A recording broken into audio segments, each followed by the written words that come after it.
小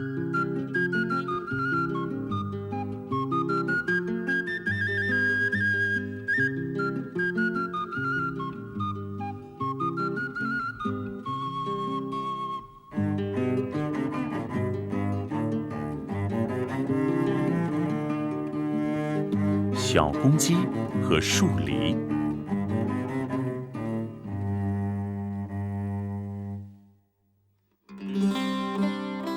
有一天，一只小公鸡在树篱下刨地，它刨啊刨，把树篱刨倒了。一只喜鹊落到倒了的树篱上，问道：“树篱，你这是怎么了？昨天还好好的。”“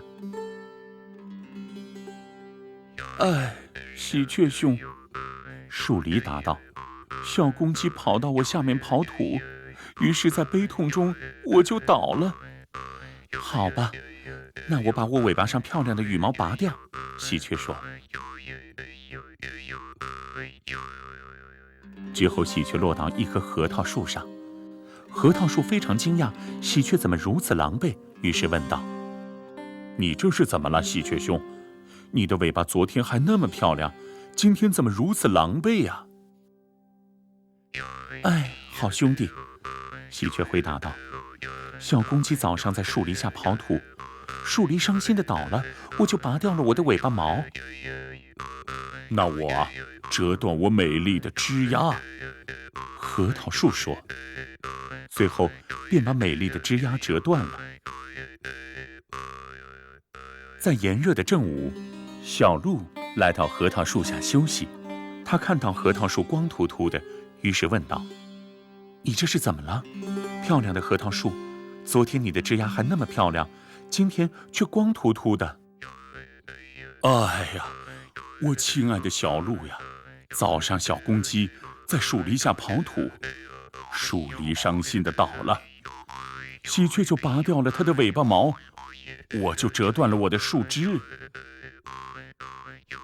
小鹿回答说：“那我把我2个漂亮的儿子赶走。”于是他便将2个鹿仔赶走了。小鹿很难过，有一天他口渴，去井边喝水。井看到小鹿是独自来喝水，非常惊讶。以往他都会带2个漂亮的儿子一起来。井问道：“这是怎么了？你今天怎么是自己来的呀，小鹿兄？你把2个漂亮的儿子留在哪儿了？”鹿回答说：“哎，井兄，早上小公鸡在树篱下刨土，树篱伤心的倒了，喜鹊就拔掉了它的尾巴毛，核桃树折断了它的树枝，我就赶走了2个儿子。那我将这清澈的井水变成血吧。”井回答道，随后他便如此做了。当莎拉拿着桶走到井边，他问井：“我亲爱的井，这是怎么了？为什么你这里面今天不是清澈的井水，而是血？”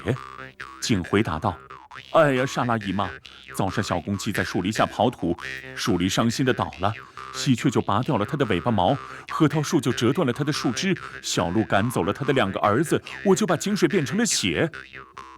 那我用头把桶撞碎。”他的确撞碎了，然后顶着肿了的头回到夫人那里。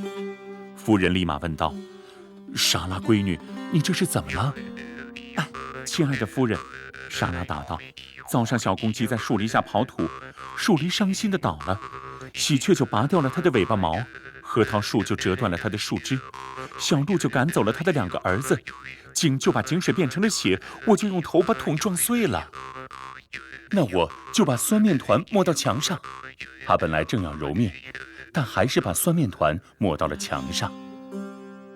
丈夫晚上回家后，看到墙上的酸面团，便问妻子：“我亲爱的妻子，你是疯了吗？把这么多漂亮的酸面团抹到了墙上。”